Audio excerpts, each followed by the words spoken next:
നമുക്കിപ്പോൾ നമ്മുടെ കൊടുങ്ങല്ലൂരിന്റെ മണ്ണിലാണ് നിൽക്കുന്നത്.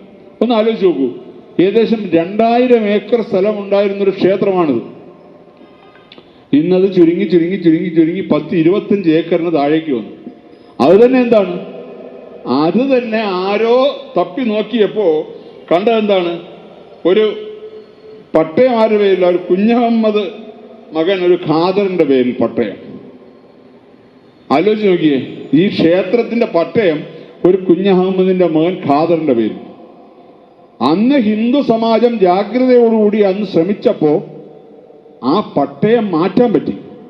പക്ഷെ ഇപ്പോഴും ഞാൻ പറയുന്ന പട്ടയം മാറ്റിയെങ്കിലും ഇന്നും ക്ഷേത്രത്തിന്റെ പേരിൽ ആ പട്ടയം പതിച്ച് കിട്ടിയിട്ടില്ല. ഇപ്പോഴും പുറമ്പോക്ക് ഭൂമി എന്നാണത് എഴുതപ്പെട്ടിരിക്കുന്നത്. പുറമ്പോക്ക് ഭൂമിയാണോ നമ്മുടെ ക്ഷേത്രങ്ങൾ?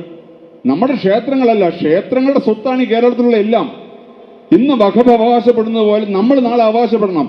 ഈ സ്വത്തുക്കളെല്ലാം ക്ഷേത്രത്തിന്റെയാണ്. ഈ സ്വത്തുക്കളെല്ലാം ക്ഷേത്രത്തിന് തിരിച്ചു കൊടുക്കാൻ നമ്മൾ അവകാശപ്പെടണം.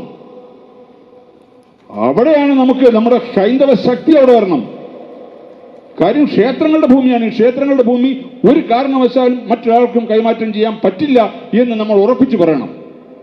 ഇവിടെ ഈ ക്ഷേത്രത്തിന്റെ ഭൂമി പുറമ്പോക്കല്ല, ഇത് കുരുമ്പ ഭഗവതിയുടെ പേരിൽ, ആ ദേവസ്വത്തിന്റെ പേരിലേക്ക് ആ ക്ഷേത്രത്തിന്റെ ഭൂമി മാറ്റണം. അതിന് നമ്മൾ ഇനിയും ശ്രമിക്കണം. നമ്മൾ ജാഗ്രത പാലിക്കണം. അന്ന് ആ ജാഗ്രത കാണിച്ച് ഇത് പുറത്ത് കൊണ്ടുവന്നില്ലായിരുന്നെങ്കിൽ, ഇത് മാറ്റിയില്ലായിരുന്നെങ്കിൽ ഒരു സംശയവും വേണ്ട, കൊടുങ്ങല്ലൂർ അമ്മയുടെ മുമ്പിൽ വഖഫുകാർ കൊണ്ട് കൊടി കുത്തിയതിനു മുമ്പ് ഈ ഖാദർ വഖഫിന് എഴുതി കൊടുത്താൽ പോരെ? കൊണ്ട് കുത്തില്ലേ കൊടി? അന്ന് അമ്മ കാണിച്ചു തന്നാണ്, നമ്മുടെ ജാഗ്രതയല്ല, അമ്മയുടെ ജാഗ്രതയാണ് അന്നത് കാണിച്ചു തന്നു.